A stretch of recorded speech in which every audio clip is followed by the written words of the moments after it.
Welcome to Just Koryzma, episode 58. I'm your host, Brady Koryzma, and joining me today is Zaki Pasha. Hey Peter, Brayden, how are you doing? Pretty good, man. I'm excited to have you here. Thank you for having me here. Yeah.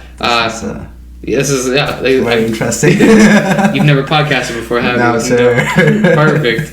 So Zaki, he has, over the last 9 years, he's done so much. Born in Saudi Arabia and lived in India, so back and forth between the two. Mm-hmm. Starts school of hospitality management, goes off to Switzerland, right, and finishes off in Scotland, and then you came to Canada in BC here to get your master's. Yes. And then from here, you've already done so much more. So it's a tale. Yeah. So why did getting all down to it? So you're in you're in India, Saudi Arabia. Why did you choose hospitality management? Oh.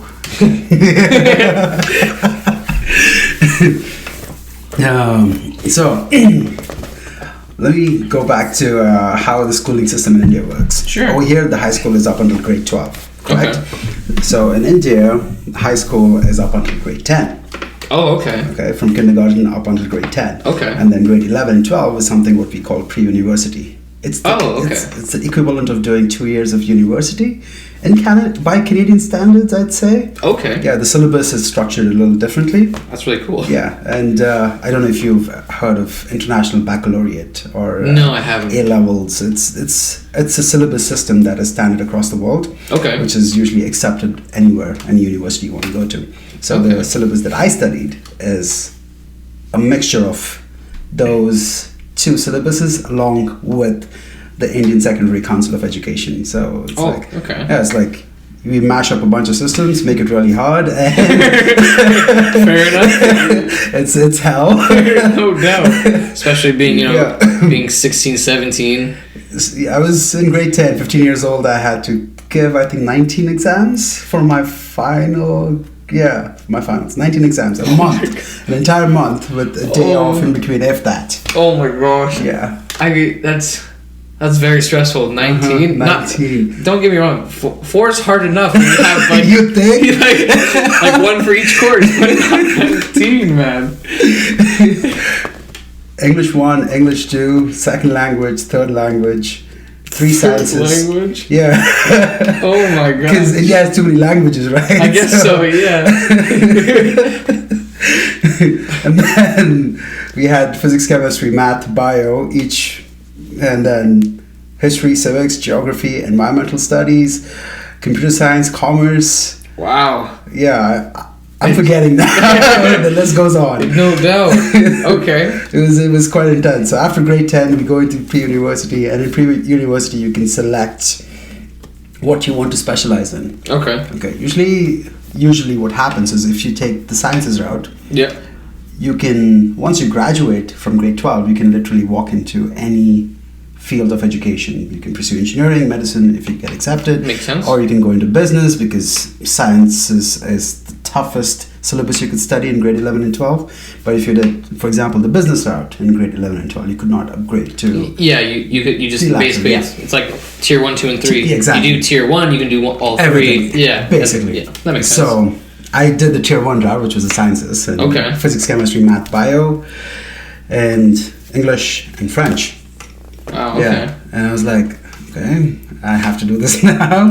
And there was a challenge to it because my older brother was in engineering at the time. Oh, so you had that, you have to be like, all right, well, I can compete, My dad was very straightforward. He's like, you're not going to take shortcuts. That's what he said. Totally. If you want to go pursue something in your higher level education in university, you got to prove it to me that you can study everything else that is presented to you too, not take the shortcut way out. Totally, that makes sense. I was like, sure, Dad. Sure, I can do this at 16. Sure, bring the calculus at me, kind of thing. No kidding. Advanced level physics, no problem. I'll survive. I will, not gonna say I will pass. I will survive. That's right. I had to get a certain grade, which I did, thankfully. Oh, that's good. And I was like, walked up to my dad and I'm like, so...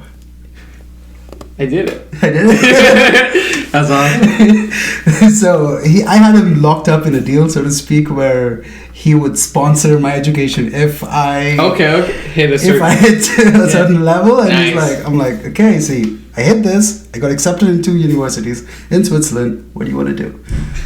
This is the really expensive one. This is the cheaper one, which I can go to. Totally. So I literally sold him on the idea. That's awesome. Because he always looked at hospitality management as, oh, my son is going to go be a server or a receptionist. Oh, okay. You understand? It was almost degrading for him. It was, like a stigma type thing, yeah. He's like, what, no? You're my son kind of thing. It's a sense of pride. Anyway, I don't know if you know anything about Indian homes. Like, it's always engineering or medicine, right? Like, they're very science focused. Okay, I didn't know that. Yeah, especially for a traditional Indian home. It's a cultural thing. Okay, cool. Yeah, 'cause you're doing business because you're not intellectual.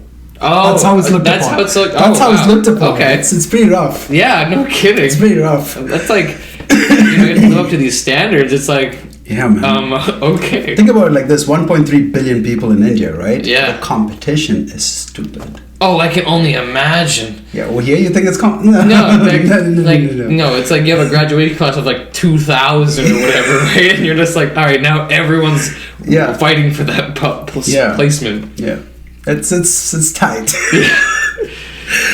So, you want to be the best, and I was like, so Dad, I'm gonna go do hospitality management. Yeah. Right. And initially, I wanted to be a chef. That was my passion towards the industry. But Dad was like, no, you're it's not. Not science. It's not business. No. You're not gonna be a cook now. No, straight up. It's like, I need a business component to it. I need to understand that I can go places. I'm like, I can go places by being a chef. Oh, for sure. But again, small mindset, right? Definitely, yeah. I mean, I love my dad and whatnot. Of course. He's not the most educated man too, right? So I was like, okay, this is where I stand now. I got accepted into Business and Hotel Management School. That's the name of the university in Switzerland. Okay. And they had a collaboration program with the university in Scotland. So what essentially happens is you learn the Swiss. They teach it to you in a very Swiss methodology, which is a practical approach. They compress the education into 6 months. And what's it normally? A year. Oh, okay. Like it would be 8 or 9 months in the UK. Oh, okay. So with the summer break of 2 months, I think. Oh, okay. But they would compress it into 6 months and then make you work for 6 months. Oh, okay. So you study, you go apply. You study, you go apply. Which is great. It's amazing. Yeah. It's just stressful. Oh, I'm sure, yeah. 6 months you're like head down and gotta study. Exactly. And then 6 months you can just like, just gotta work. Yeah. Just gotta go to work. And mind you, again, Switzerland, English is not the first language, right? Totally. Yeah. German, French, Italian, and Romanish, 4 official languages that they have over there. And you're just there. English is the 5th, if that. If that. So then going there, you had to learn probably a whole new language. Then. Yes. Yes. We were... Because my school was located in the German region of Switzerland, they supported both French and German learning in the classes. Oh, I guess you would have took French before, so at least you had that bit of background. A little bit. My first internship was in the French-speaking region of Switzerland. Yeah, so I left home. I graduated grade 12, and then I left January 6th, 2011.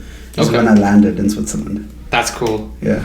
That's like new year, new place. It's like, all right. So you must have lived on campus and whatnot? The first year, yes. Yeah. Crazy story. I can only imagine. I feel like I'm marketing for my school in Switzerland right now because it was a pretty good system, in my opinion. What happens was, imagine all this young children, not children, adults, I'd say, young adults, right? 18 years old, left home, and now they're in university in Switzerland. And how do you discipline them? How do you teach them Swiss ethics and their standards of living? Because how do I describe this in a delicate fashion? Some people work to live. Oh, the Swiss live to work. Okay, if that makes sense. Yeah, they're very driven. They're like everything's like boom, boom, boom, boom, boom. Like it's like an assembly line, right? Like it's proficient, efficient, and efficient. they don't miss a beat. I get it. Yeah, like a second late, you miss the bus. A second late, you miss the train. Oh, that's how the transit system works. Oh my gosh. Yeah, buddy. Man, did you a couple times when you were running for the bus? Oh, yeah. Did they stop? No. When the doors close, the doors close. Dang. Yeah. That's awesome, but like terrifying. Makes people really grind. Yeah. You know? Totally. Yeah, always. And for example, if you're 15 minutes early to an interview, you're on time. No, you're inefficient. You're inefficient. Yes, because you're wasting those 15 minutes. 5 minutes is acceptable. Being on time is being on time. All right. Do you understand? Yeah. No. Wow. That's the intensity. That is, I respect that. Yeah, like how can you not, right? Oh, for sure, because like most places, they're always like, oh, make sure you get there like, 20 minutes early, you can prepare, sit down, relax, or do whatever you gotta do to like pre-interview, like psych yourself up. But it's like, no, you just wasted like 10 minutes of your time. Exactly. Like, why are you here? Why did you waste 10 minutes? Yeah, exactly. Could have done something in those 10 minutes kind of thing. Oh, that's awesome. I loved it. No doubt, man. I loved it 100%. So, coming back, I digress. Coming back to the first year at universities, we had to live on campus. So, imagine the campus building. We have housing on top, the main office on the ground floor, student lounge, and beneath, and the lower level was the restaurant and the kitchen. Okay. That's where the culinary arts was taught, so to speak, and the serving practice, like the practice classes for the service happened in the restaurant alongside the culinary people. We had to learn that too. Okay. Like to serve and understand how food goes with wine, whatnot. Makes sense. Like everything, hospitality, restaurant, food related. Yeah. Point being, first year, you had to show up to breakfast at between 6:45 and 7 a.m. Okay, so you have a little window. Okay? Yeah. You have a 15-minute window. And if you're in your first year, you gotta be dressed in a suit, showered, like prim and proper. Yeah. Before 7 a.m., before you report down to the restaurant. Oh my gosh. Okay. Alright, so it's already like, you have to be up at like 5. They would check your nails, they would check your socks, they would check your shirt. If it is not ironed, your hair could not be shabby, your breath could not stink. You could not look like you rolled out of bed, put on a suit and you came down. No, you have to be looking a certain standard. And that was, I'm ready to work. I mean, like, before 7 a.m. That's how you report for breakfast. Okay. So then, like, if you show up and one of those things is off, you just get sent away? No, you get points deducted. Like, off your marks? Or you're like... Well, it's a robust system where if you get a certain points off, you can't technically fail. And you can't... But you can't pass? You can't pass the entire year, so to speak. You'll have to do it again. Wow, okay. That's really intense. Intense. Yeah. Intense. It was a very good mechanism to teach young adults discipline. Oh, for sure. Not that they're not, but it forces it on you, right? You're just like, people are like, oh, I was gonna go for a beer, Monday night. You're like, yeah, no, I'm gonna get. It's like 8 o'clock. I should probably be going to bed here. But it was just a great experience overall. Like by the time you're out of those first 6 months of university, man, you're ready to take on the world. Oh, right? I can only imagine. You're like at your literal most efficient. Like you're just like your time management must be incredible. Like it's quite decent. Yeah. You're like, yeah, I got about 2 minutes of free time. What's up? Okay. That's awesome. It was a great time. And then my first internship was in the French-speaking part, so... Okay, so that kind of worked out, because you had that, that little bit of background. The place was called Café du Centre. It was, it's one of the busiest restaurants in Europe. Okay. 600 people, lunch and dinner. Like, between lunch and dinner? Yeah, 300 lunch, 300 dinner. Oh my goodness. Yeah. That's a lot. And we were like 12 or 14 people. Like, oh wow. Yes. Wow. So you literally you were running with food the whole time. I was in the serving end, right? I was a runner or assistant to the waiter. The waiter usually took the orders, and we ran everything else on the table and from. Set up everything. So the waiters were there to take the order and give the checks. Everything else in between was us. So the waiters have it easy. Yeah, easier. He did the running. Yeah. It was running. An 8-hour shift was exhausting. It was a marathon. Do you even get breaks? You can, yeah. espresso shot, ice cube, stir it in, boom, every hour. That's awesome. It was a good experience, man. It taught me how to work in intense environments. No doubt, like you know, where like you literally like can't catch your breath, but because if you did, you'd get exhausted and wouldn't be able to carry on. Like I could see where the espresso would come in. Yeah. It does help. It does help. Yeah, I don't drink coffee, but I think I would have to, I'd either be living off Red Bull or drinking coffee. So, yes, the caffeine helps. Oh, I can only imagine. You know? Keeps you wide. Yeah, literally. Yeah. Then after that internship, came back to school second year. The second internship was reasonably easy. I worked in a small town, like quaint town called Interlaken in Switzerland, in a 4-star property. Because my first internship was so intense on the serving end. Yeah. They offered me a serving internship. I was like, no, man, I already did this, right? Like your restaurant has 30 tables, so it's very relaxed. Yeah. There's nothing for me to learn except for maybe a different level of service. Like a slower pace. Slower pace. I mean, give more time to the clients, maybe. Yeah. Like it's in terms of methodology, it's still the same, right? Yeah. So unless you have something else to offer me, I don't think I'm interested. They're like, okay. Like, how about we put you in front, 60-70% in the front office, and then you help out when needed when the guys take off in the restaurants. I'm like, sure, I'm open to that. So I leveraged into getting, I think I was the first international student to get a front office job who did not speak German. That's cool. It was interesting. I had to learn very quickly. Yeah. At least a few bits and pieces of that. Because, I understand that Switzerland is a very touristy town or touristy country. But you do have locals, and of course, yeah, you have to be able to understand them and speak with them. And it was an interesting learning experience. I can only imagine, like. Two different ends of the spectrum, but one's more intense running focus, but one's more I guess customer service. Just more like brain activity kind of focused. Yeah, so that's cool. It's good you're able to kind of negotiate your way into a different position. It was, I did expect it. It was just totally. I was just like, hey, this is not intriguing enough. I made my point. Totally, right? That is all I did, and they're like, okay.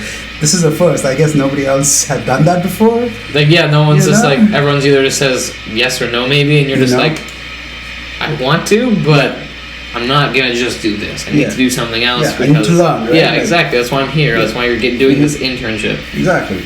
And thankfully, they were generous enough to give me that opportunity. Totally. Right? And then finished that, came back to school again, third year. That was a tough year.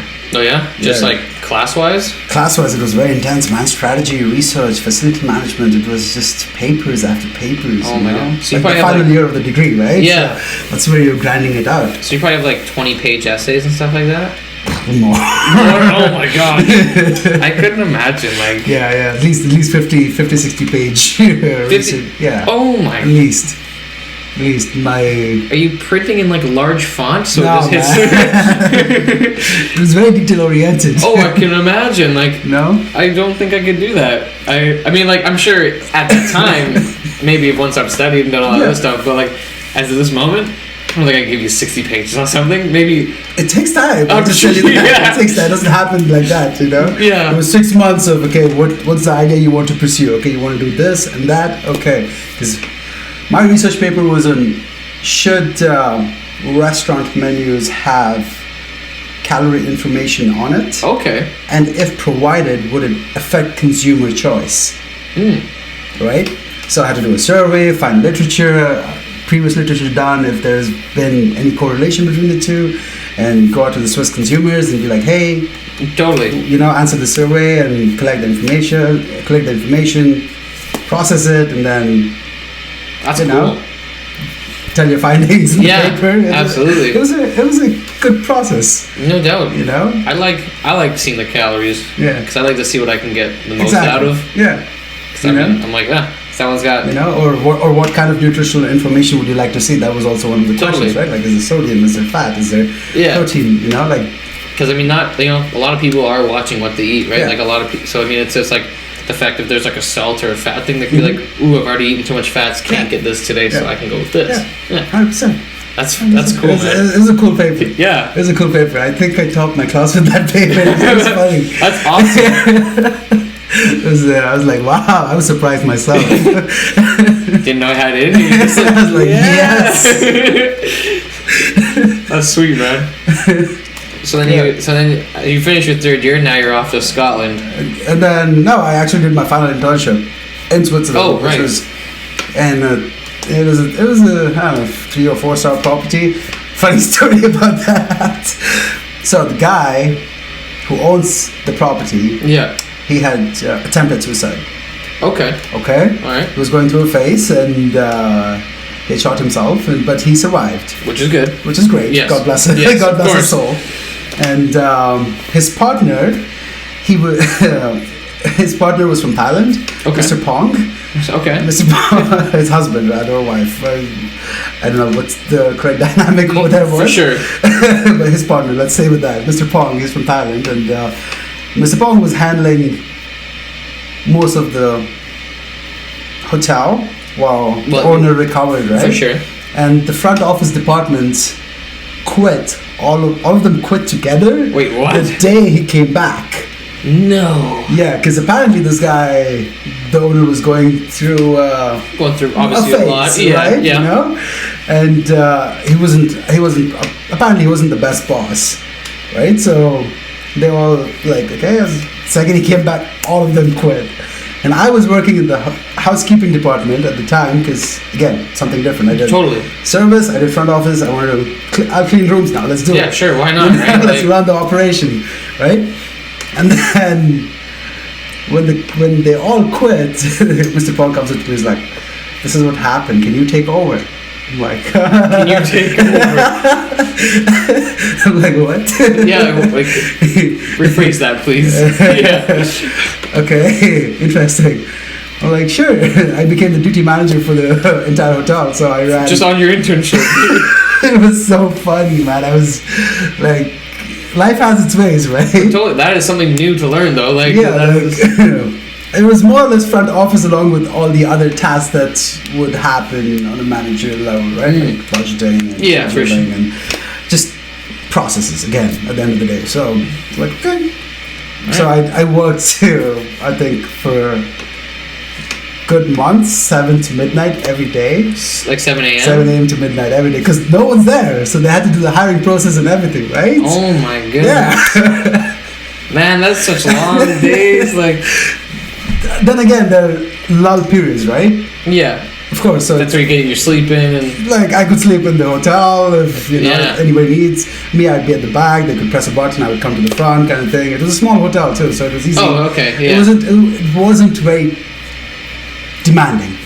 Okay, that's good. That's good. You know, so but the fact that somebody had to be there all the time was up until 11 p.m. was like fell on my plate. Totally. That's brutal. It was fun. I'm sure. Yeah, it's an experience. That's for sure, right? 100%.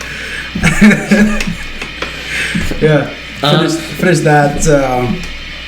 Then I went to the UK, traveled a bit, and then went up north to Scotland. That's because my university had that partnership with that university. I graduated from there, you know, and it was a cool experience and whatnot. And, I'm sure. Was it much different, like going from like Switzerland? It's completely different. Oh yeah, completely different. Like, is it a lot more lax over there? Where, you know? I would say it's very grey over there. Switzerland is very green and beautiful. Scotland is very grey. That's the best way to describe it. Okay. Yeah. Cool. Yeah, everything's such a monotone. Chromatics. Everyone's like a lot more laid back there. They're like, happy hour's a big thing. Yeah, I'm sure it is. More like happy day, you know? Yeah, it's I mean, I graduated in the middle of July and it was 15 degrees.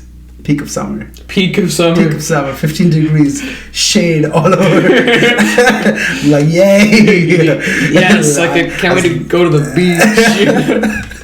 Again, it was the northernmost tip of the UK, so it's literally on the Arctic, right? Yeah, I guess so. Yeah, can't only get so far with that.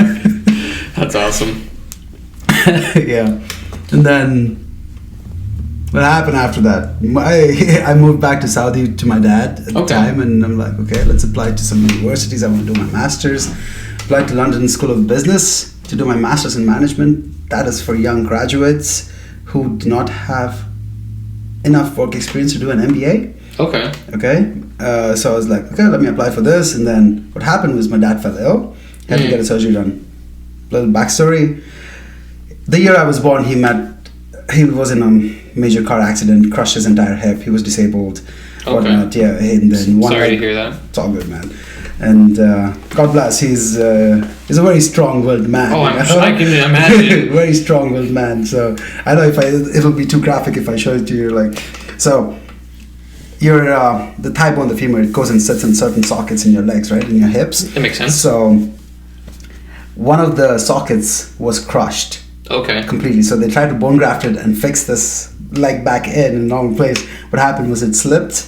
And it went and sat in the flesh of his glutes. Oh, wow. Yeah, and the meat built around it, right? And he had one leg was shorter than the other, so he had a limp all the time. He couldn't do a lot of normal human things. But point being, the reason why I say that is because as you age, the muscles around they weaken, right? Yeah. And even there's so many nerve endings, even the slightest movement or anything, it causes him massive pain. Totally. Right? The whole sciatic nerve, it was basically paralyzing him, you know? So I was like, okay, he got one attack, he took it to the hospital, everything. I was the only son over there at the time, and my older brother was in the UK, younger brother was in India, my mom was in India, and I'm like, what do I do?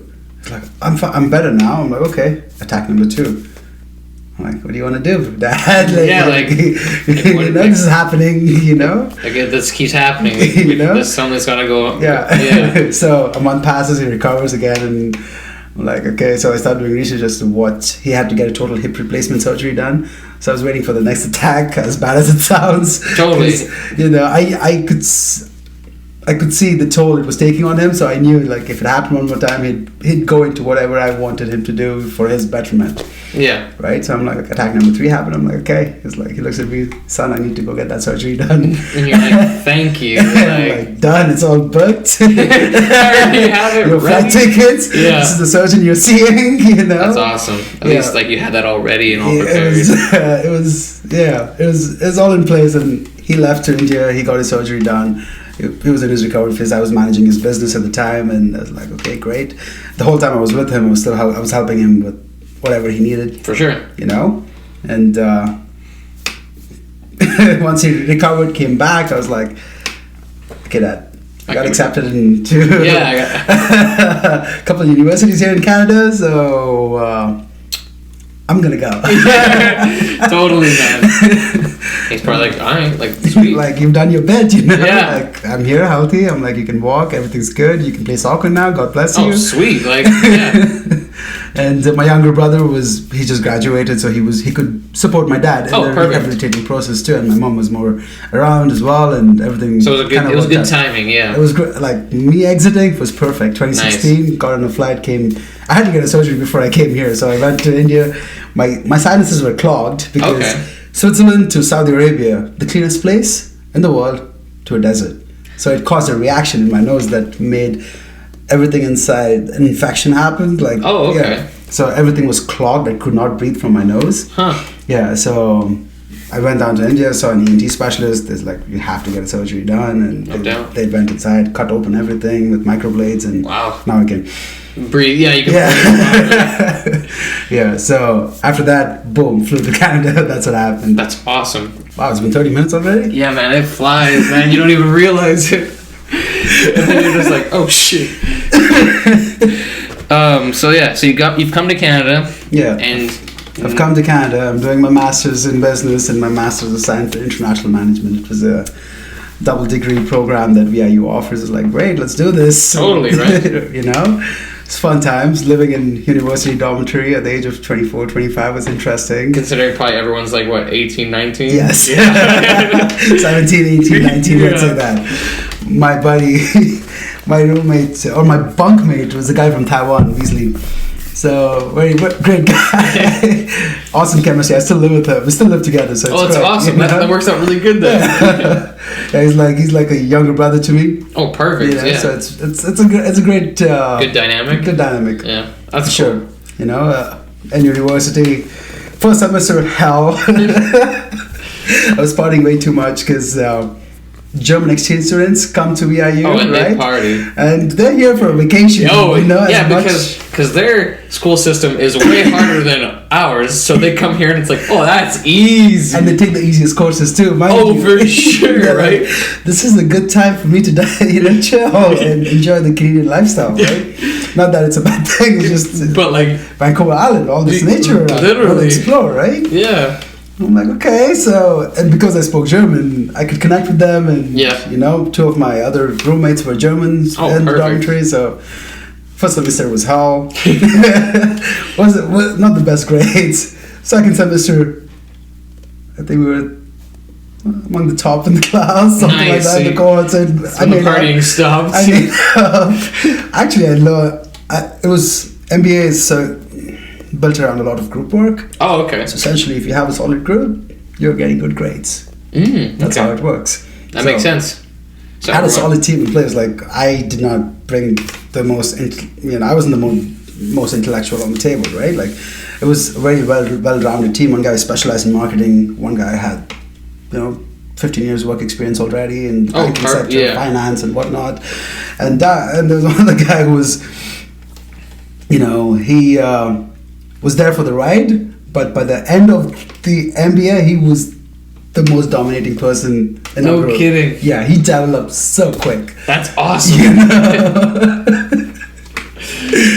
Like, he was initially he was like very shy, kind of held himself back. Yeah. He grew, man. It was spectacular. I still remember the last class we were doing a presentation. There was it was a human resource class. There was a question asked to our group. He just stepped up, started answering. Boom, boom, boom, boom, boom. I'm like, yo. You're like, where did this come from? I'm like, I took a back seat.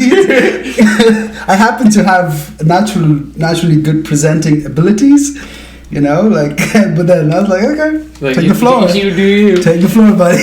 You ever watched the movie Old School with Will Ferrell? I haven't. There's one part where they have to, the whole premise of the movie is like these older guys start a fraternity, and then the university makes them go through a bunch of exam things to prove that they're part of the university and stuff. And one of the things is debate, and Will Ferrell's character is not even he's kind of like a loose cannon, and he's kind of just like a funny guy, but he takes a drink of water and he's like, I got this. Answers the first question of the debate, says whatever he says, and then the guy against him was like, yeah, we have no rebuttal. That was perfect. And then he comes back, he's like, what happened? I blacked out. So that makes me think about your buddy. It was just where he's like, wait, did that just happen? Very good. Very similar scenario. Except that I blacked out. I'm like, I don't know what's happening. Take over. You do it, man. You got this. It's very good, So, again, like I said, I digress. Just tell that your group makes your MBA easier. Yeah, because you're only as strong as your weakest link, right? Exactly. So, I mean, it's good that you guys were all well-rounded, good work dynamic, together. Yeah, everyone had something to the table, and I brought strategy to the table. Anything that was problem solving, that's where I come in. Nice. I'll find you a solution. Don't worry. I'll figure it out. You're like the Fred of the Scooby-Doo gang, right? You always got a plan. This is what we're doing. Yeah. That's awesome. Yeah, and then coming down to Canadian life, right? Yeah. As I said, so what happened in the summer of 2017, there was this event called Market Up. It happens every year at VIU, where it's a marketing event that VIU hosts or brings in people from outside in the community to come and talk about marketing and whatnot. Signed up to that through this website. What's it? Eventbrite. Okay. Right. I've heard of it. Yeah. And that's how we had to sign up for that. Then my buddy also signed up for it, and then he gets an email saying that, hey, you signed up for this event at VIU. There's a similar event happening in Nanaimo. Would you be interested in going? And then let's go check it out. and this was happening. This event was a Young Professionals of Nanaimo event. Okay, yeah. You know YPN, right? I've heard of them, yeah. Right, Young Professionals of Nanaimo, they were hosting an event, networking event, at Harris Mazda. Oh, yeah, okay. Okay, the Harris Mazda was hosting the event for YPN, so they gave the dealership, and then it's a massive floor, it could host a lot of people, there was food.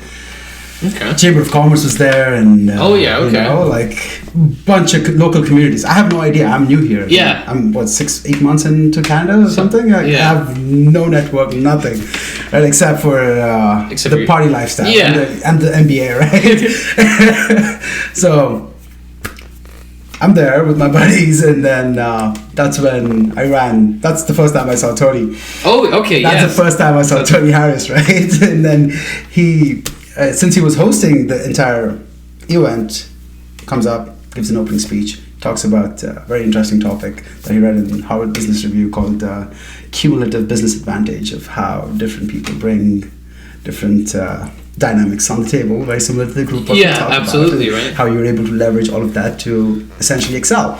It's like, wow, that was great. You know, just so inspiring. I was just like, yeah.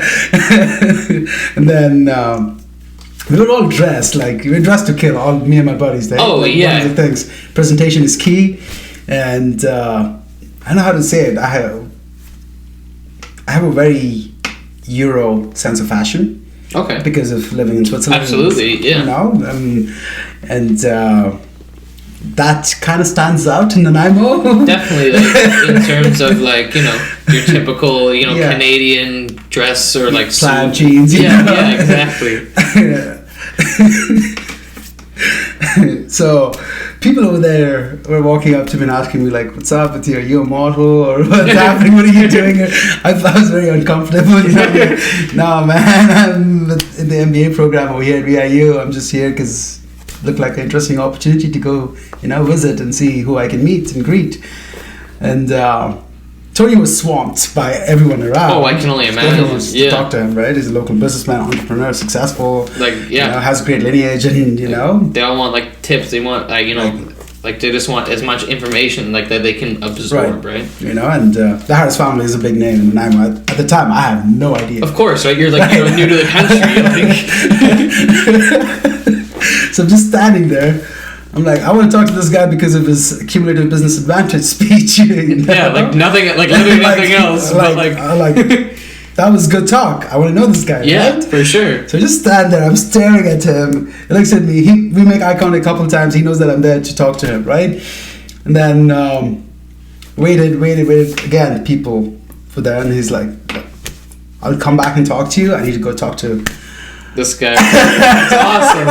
Oh man, that's gonna feel good. Like me and my buddies were standing over there, and he comes up, is like, "What's the story over here? Why are you guys so well dressed?" You know, I'm like, that was his opening statement, and then we just, you know, spoke, talked, and just went from there, eh? Yeah, he gave us his business cards. We went back. My buddy and I went back to him for a competition I was taking part in, and the topic was, why should companies do business in Nanaimo? Okay. He was the only contact I had in the business community. Of course. So called him. Hey, do you have 20 minutes? We have a couple of questions. We're doing this project. Love your insight. Okay. Come on in. My buddy and I, Tenny, we went in to see him. And it was supposed to be 20 minutes, turned into 2 hours. It was like this, you know, us sharing our stories and whatnot. Oh, and yeah. background. Like, you're just like going, like back and forth, and like, you know, which is great because then it's just like he's interested, you're interested, and like this is like, boom, like you're making that. This is like good connection you're making. Yeah. Like, and Tenny, my buddy Tenny, also had a very compelling story to tell too. You know, perfect. Like, he was the son of a Nigerian ambassador. Oh wow. Yeah, so he's lived around the countries as well: Russia, Malaysia, Nigeria, and then he came out here. So it's like, you know, very similar. Yeah, very similar. Like, totally. It's like you literally couldn't be matched with someone like. We're basically the same. Same person, just different dynamics. Yeah, you know? exactly. Different countries, different experiences, but yeah, you know, he was a marketing brain anyway. So ended up in Tony offering us, asking about how our education program is structured, and offered us an internship that would be built around the car business industry, understanding the operations. For sure. You know, the entire business model. Yeah. So Okay, cool. And then he's like, let me talk to my dad and I'll get back to you about it. This is very interesting, you know. I'm like, sure. And then a month later, his dad passed away. Wow. Yeah, that's what happened. Yeah. So Teddy and I are sitting over there and we're like, oh, what do we do? We can't call the guy, you know, we can ask him. Our study, we were in a final semester. We need an internship. His dad passed. Yeah, so it's like you don't want to just, yeah. You know, totally. like, there's all these things. So we've been calling him to get a hold of him, but we had not known that this tragic incident had happened. Of course, yeah. Right? Tom Harris, like, you know, what... Like, you know? Like, yeah, it's not and like... then the receptionist, Jody, she's like, one time, she's like, you keep calling all the time, so I think I should let you know that this has happened. I'm like, oh my God, thank you. Yeah, like, really? No, I'm just following up. I'm doing my due diligence is what I'm doing, but thank you for letting me know. And, you know, went to the office, left him some cards and some chocolates. You know, for sure, like just like a sorry for your loss. Sorry for your loss kind of totally. thing. And didn't know what to do. So out of respect, his dad, they were doing a service for his father, and we showed up. Nice. At the service, my buddy and I, and you know, just out of respect. Yeah, like literally, yeah, like you're not going there to be like, hey. You know, because to me it was a very intimate connection at the time, because he just told us that he's going to talk to his dad and get back to us about this internship thing, you know, and then this happens. Yeah, the stakeholder he was going to talk about, who happens to be his dad, passed away in a tragic accident, and you know. Yeah, like I get it. It was just like, wow, you know. So anyway, we had a connection. Went to the service and just in the back, and it's a very, very beautiful service, I have to say. That's good. It was very heart touching. It's beautiful. People were there to show love and support for the family, and I was like, wow. That's cool. Wow, this is nice. No doubt. And ran into Tony eventually, and like just wanted to, you know, just say like, you know, yeah, sorry for your loss, blah, all you that, know, you know, like, the rigmarole. And before we even said anything, he comes back and says, "Sorry guys, I haven't touched base with you." I'm like, "Yo, like, shut up! Your dad passed." Like, dude, like, stop. This is don't talk to me about this. No, right now. that is not why we're here. Yeah, you know, it made me feel terrible at the same time. like, oh my God. And then, you know, he was choked. You know, like, and I'm like, come here, give him a hug, and I'm like, yo, whenever. Like no rush, just when the time is right. Yeah. You know, like, you're grieving, everything. Like, you go do your thing right now. Yeah. Like, you're there, we'll find our way, kind of thing. You know, if this doesn't work out, we'll go do something else. You know, maybe we'll connect somewhere in the future. You know, that's not why we're here. Point being, gives us a call a few weeks later, and he's like, I was asleep at the time. I had just woken up, I think, and then I get this call. Zaki, this is Tony Harris. I'm like, okay, hi. Hey man, do you still want to do the internship? I'm like, sure. He's like, when can you come see me? When you want us to come? Now? Okay. Okay, we'll be there in 15. I woke my buddy was awake already, so Teddy and I, we got dressed, went, boom, had it in place, and then started the internship. So worked in every single department of the industry and got a very good grasp of the business and see how the operation model is and everything. And towards the end of the internship, you know, Tony was a mentor. Yeah, for sure. You know, during the time of the internship, and we built a personal relationship, and you know, got to know each other. And of course, yeah. And what happened was coming to the point of how I am in the role I'm in right now. As he was developing Legacy at the time, where we had coffee the other day. Oh, yes, right? yes. The building. So he wanted to show that to me, and like, you know, like we went for a drive and lunch, and we were driving around Nanaimo, and he was I was asking him questions and trying to understand the man, you know, the man, the man behind the business, right? The man behind the business, understand what his values are, and because I come from a family business background. My dad is an entrepreneur. He comes from nothing, very humble beginnings, and Tony and the Harris family has similar backstories, you know, like very entrepreneurial and, you know, very humble beginnings again, and, you know, they've made something of themselves. So I could relate. I never wanted to work in the corporate world. That's not where I don't fit in very well. Okay. I'm very outspoken and I'm not politically correct or have the best filter at times. Fair enough. Yeah, I'm very cutthroat. Yeah, no, it's straight to the point. Straight to the point. And again, that's something the Swiss and the Germans do, right? Like, yeah, again, you're used to it. It's what I've been learned because, you know. I mean, like, how else would you have gotten that second internship? The fluff is very distracting. Exactly. And, you know, it's required. Over here is what I have learned. Not to criticize the system, it's just that's how some worlds operate. Yeah. That's the best way to put it. I mean, like, I prefer cutting to the chase. I mean, like, no point in like making prolonging it. Like, just get the results. You know. Exactly. That's how I felt. Anyway. Yeah. So Tony and I are on this drive and understanding his values and everything, and like, okay, great.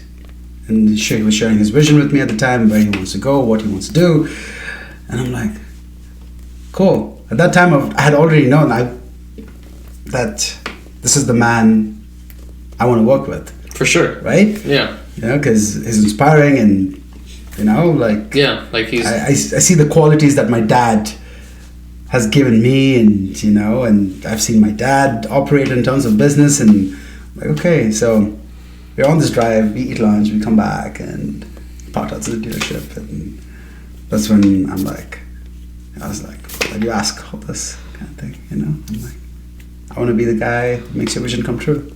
Totally. Yeah, like, I mean... I don't know what I will do, essentially. But, like, I want to be there, you know? Like, you know, I want to be the guy who will make your vision come true, you know? Definitely. So that is all I said. Then my graduation happened, and last week of the internship comes up, is like, would you be my executive assistant? I'm like, tell me more. Yeah, like what? Yes, go with it. You know, like, would you like? I'm like, okay, I work with you and everything that is intimate to you. Your business is your vision, and I'm there for you in any and whichever capacity that you need. So that's how it started, right? Like, okay, yeah. Because he was figuring it out, I was figuring it out. We didn't know where this was going. It was just like, he wanted this, and you're like, okay, well, how are we gonna make this happen? Yeah. So one thing led to another, and then again, imagine I'm an outsider. For sure. So for him to trust me with everything that is intimate to him, it's difficult, right? Like, I have no ties to the country too, so it was a slow. Yeah, like, it was not like it was there, but took its time. Yeah, like, you know, definitely, like, it just essentially. Yeah. Anyway, point being, then as I was in that role more and more, as opportunities came about, they would be tossed into my lap, and then I would try to excel in whatever needs to get done. For sure, right? Like, take advantage of these opportunities, right? Like, that's cool. So, and like, from there, I mean, you were able to make your hemp product. Yeah, that's right? that's a funny story. So, what happened was, backstory to that company had a lot of investment in it, and there was no solid strategy for the company to go forward at the time. Okay. So, since Tony's, I believe, the Harrises had a lot of investment in it, in that company, fell into Tony's lap, and then fell into your lap? Like, eventually. So Tony's like, hey, I'm meeting the CEO of this company, which we have a lot of investments in. You want to come join me? I'm like, sure. Then met with the guy at the time, and okay, let's get a strategy in place to do this, and that. Yeah, and to execute this, right? Yeah. You know, Zaki figured out the legalities around hemp oil, hemp anything. So it was a deep dive of 500 pages of legal documents and understanding it's a lot of reading the federal regulations around cannabis, sure. and what we can do, what we cannot, where can we take this company, how do we then set up supply chain contracts with manufacturer, then oversight of product development, and then legal, Oh my accounting, gosh. bookkeeping. Just take on the whole thing, Yeah. make a bad boy, Get it out there. get it out there, set up a distribution network, we're in stores, and then sold the company. Hey, it worked. From all that to a corporate sale, but it was a great ride. For sure, and that's a lot of experience, right? Like that you to go through the whole process of essentially rebranding and getting this product out, getting it like regulated on the market, and then being like, all right, we've done this, we can make our profit or whatever what the idea was, and then boom, sell it. And now it's like boom, ready for the next one. Now we're still operational. We have the same operating team and everything, but we're not selling shares to raise capital, whatnot. We're just there with a solid strategy. We're going forward. That's awesome. There's nothing like holding us back. So for sure, it's a great feeling. That's good, man. And then during the same time, like the development legacy was close to completion, and it's like you need a strata management company to manage the building, because the stratas, I didn't know this, but over here, if it's like an apartment, a condominium or townhouses, right, they're called stratas. So they need to be managed as a corporation, like they form a company. Oh, okay. It becomes a strata corporation, and everyone puts money in it for like maintenance, expenses, water. Totally. Depends on the bylaws. Anyway, at the time, we didn't have a strata management company. He's like, "Do you want to do it?" I'm like, "Can you figure it out?" I'm like, "Sure." Whatever you need. Made the strata, did everything now, managing that property. That's awesome. And then he has other investments too, right? Real estate wise, so go fix that. And you're hitting like all these ends so this other strata, it's not doing really well. Can you go provide some oversight and see if you can figure it out? Sure. Done. Yeah. It's man, you're literally gonna be a jack of all trades in like now. Whatever you can do, whatever you need. Well, MBA, right? Yeah. Masters of Business Administration. So so like sure. business related, I can do that. Let's figure it out, I guess. That's awesome, man. And then the charity happened. Tom Harris Charity Classic. I don't know if you've heard of it.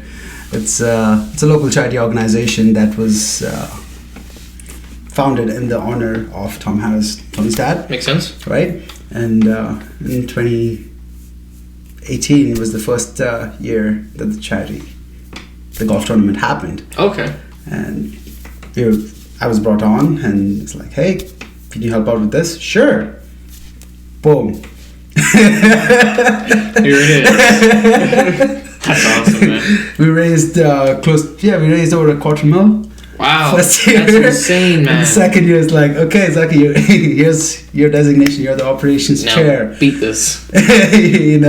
All the responsibilities fell on, and I was like, okay, great. Second time, let's do.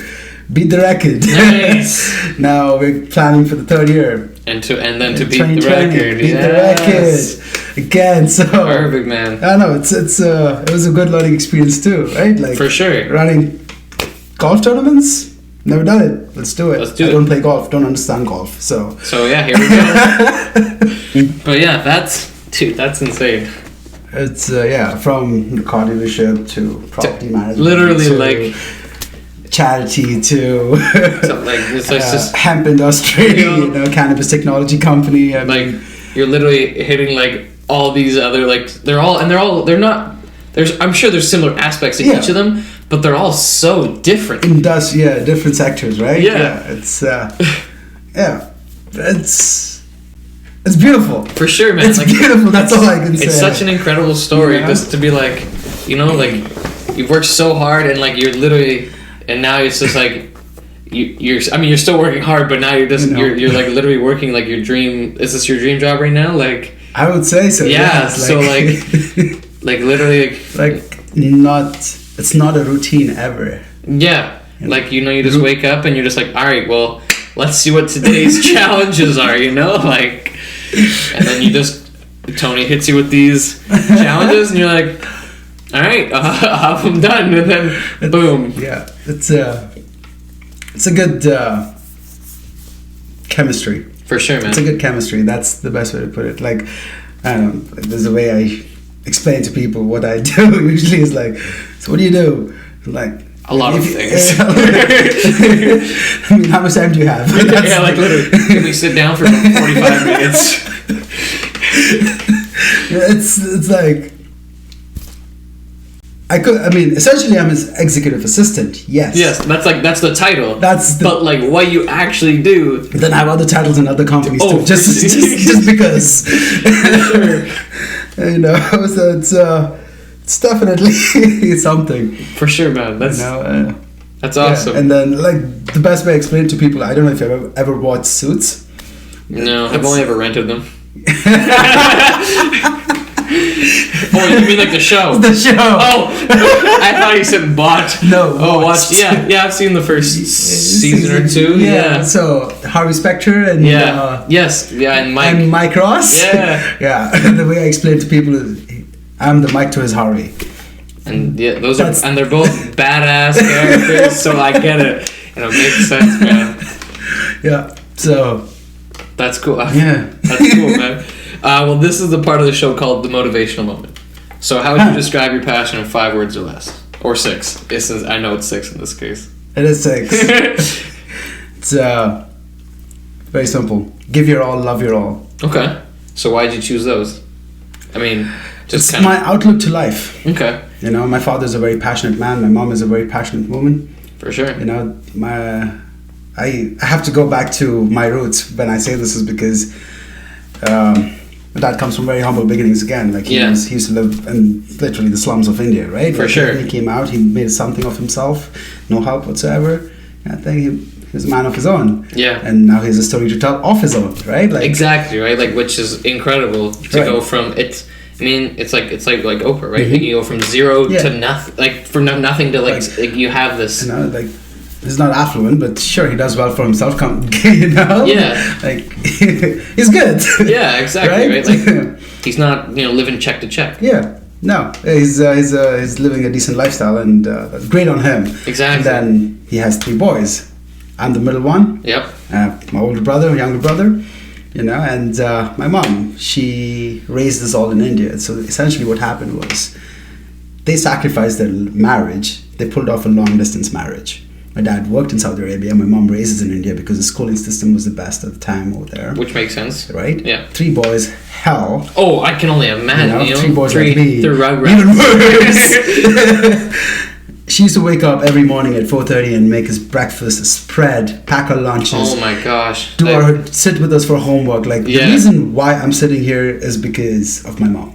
For sure. Dad, right? Yeah, absolutely. Like without their hard work and dedication, you wouldn't have like. Mm-hmm. It's crazy to think that your parents, like how they help you and whatever. It's like you wouldn't be there like literally without their guidance and stuff. Yes. So and I'm a man of faith, I'm a believer, so again I say everything that comes to me is I'm blessed. For sure. That's how I count it, and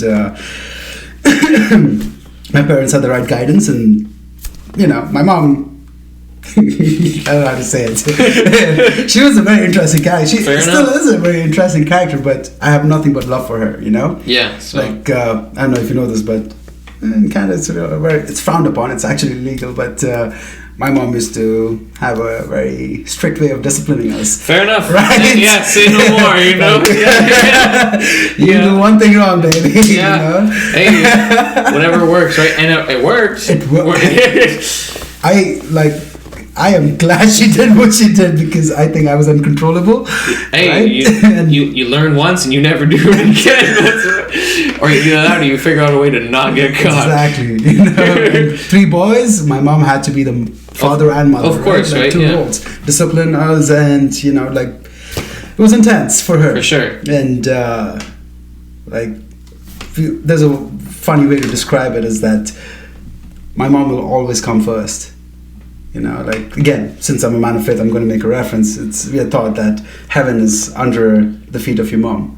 Okay. Right? And yeah. no matter how much... no matter how much you serve your mom, the one scream she lets out when she gives you birth, you can never repay it back. This is true. You understand? Yeah, that's how highly she stands in our lives. And my dad, he gets a consolation prize, you know. Like, yeah, you participated, you're good. You know? Fair enough. Any argument that happens in the house, she's the winner. You just need to keep quiet, Dad. That's right. That's how this works. Yeah, that makes sense. And if 3 boys saying that to you who are big and, you know, like, he gets bullied a lot. That's awesome. You know, that's, you know, I digress as to the motivational saying, give your all, love your all, is from that. Okay, that's really awesome, man. Like, my parents, they gave every single shred of their life to making sure that their children had everything they needed. Yeah. And they reached certain places. They were hitting their potential, right? Yes. Like, you guys weren't just, like, selling yourself short or anything like that. Like, you guys they pushed us, but they provided us with the right set of tools. For sure. And, you know, the love, the compassion, you know, and the occasional tough love. For sure. That's really cool, man. Yeah, and even when it comes to friendships, I don't have a lot of friends. I have a lot of acquaintances. Yes, for sure, that makes sense. Like, I don't know if you've. It makes sense though. You know, you have. There's a lot of people you know, but not a lot of people you are very close with, right? And I take any relationship that I'm in it's very intense. For sure, right? Yeah, I'm all in. I am. Yeah. Like, even if it's a friendship, I'm all in. Yeah, I mean, if you're not going to give it all, what's the point of exactly. not, right? Like, you know, I don't do it half and half. No, like even with work, like all in. Yeah, like if you're not putting 110% in, like, why bother? You know, like I'm never going to complain. 12 hours, 16 hours. I don't have to sleep 3 nights. No problem. I'll get the job done. Okay, the job. Yeah, exactly. Period. That's my outlook to life in general. Be it relationship, love, life, family, whatever comes. That's cool. You know, and same with partying. All out. Usually, mind you, I don't. I almost never drink. Almost never. Almost never. You know, but I still like. I love to dance. So for sure, I go out. I shake a leg. You know, that's how most people around town know me. Like, this guy knows how to dance. That's awesome. It's very funny. That's cool, man. Yeah. Well, I just wanted to thank you for coming on the show. Thank you for having me, man. I appreciate it. I appreciate it so much. Where can the people find you? LinkedIn, Instagram, give me a shout. Okay. You know, I'm very easy to find. Okay. Instagram handle?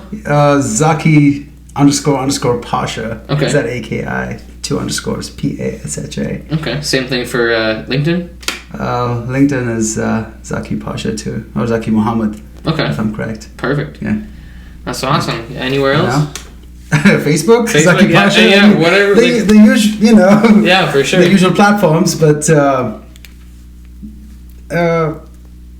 I can find all those. Yeah, I'm like, yeah, that's about it. Yeah. Perfect, man. Mm-hmm. You can find me at Just Koryzma, basically anywhere.